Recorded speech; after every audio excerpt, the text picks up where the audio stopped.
ይሄንን ታሪክ በደንብ አዳምጡ። እኔ የምኖረው ሳውዲ አረቢያ ነው። ያው ኢቃማ የለኝም ወይም ህገወጥ ነኝ። ዱዓ እያደረግኩ አላህ ወንድ ልጅ እንዲሰጠኝ አላህም አላሳፈረኝም። ያው እርግዝና መጣ። ምጤ ሲመጣ ህመሙ ሲበረታብኝ ምጤ በሰለዋት ይታጀበ ነበረ። የግል ህክምና ሄድኩኝ። ልጁ ክብደቱ ትልቅ ስለሆነ ልንረዳሽ አንችልም አሉኝ። ከአንዱ ሐኪም ቤት አንዱ አንቀበልም ብለው ሲያንከራትቱኝ እንደውም ትሞቻለሽ ብላኝ ነበረ ነርሷ። እኔ ግን ተስፋ አልቆረጥኩም ነበር። ሸሃዳና ሰለዋት ብቻ ነበር በምላሴ የምለው። ከአንዱ ህክምና አንዱ ህክምና በታክሲ ሆኜ ስንከራተት ሱብሃንአላህ ታክሲ ውስጥ ልጄን በሰላም ተገላገልኩ።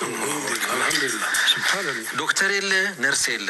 እናትረሱ ይሄ ኢትዮጵያ ውስጥ ያለ ገጠር ከተማ አይደለም። ይሄ የሆነው መምለካ ነው፣ ሳዑዲ ውስጥ ነው። ከዛስ በሰላም ተገላገልኩኝ። ዶክተር የለም ነርስ የለም። አላህ በሰላም ጤነኛ ልጅ አሳቀፈኝ። በታክሲ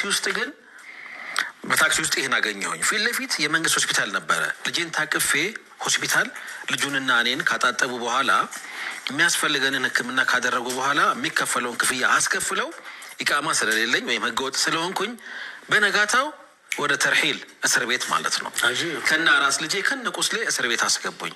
እስር ቤት ገብቼ በጣም ተሰማኝ። አለቀስኩ፣ ዱዓ አደረግኩ።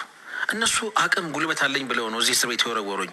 አላህ አንተ አቅም ጉልበት አለ፣ ከዚህ እስር ቤት አቅምህን ጉልበትህን አሳየኝ አልኩና ሰለዋት አብዝቼ ማለት ጀመርኩ። ወላሂ ነው ምላችሁ። በነጋታው መጥተው በሩን ከፍተውልኝ ታክሲ ጠርተው ወደ ቤት የሸኙኝ።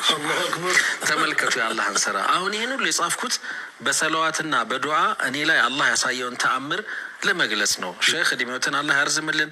መሐመድና ሁሴን ኮመንቱን አንብቡና ሼኻችንን ዱዓ አስደርጉልን። አላህ ርዝቃችንን እንዲከፍትልን። አብዛኞቻችን እህቶች ወንድሞች ሳዑዲ ስራ ጠፍቶ ብዙዎቻችን ተስፋ እየቆረጡ ነውና አደራ ዱዓ አስደርጉልን።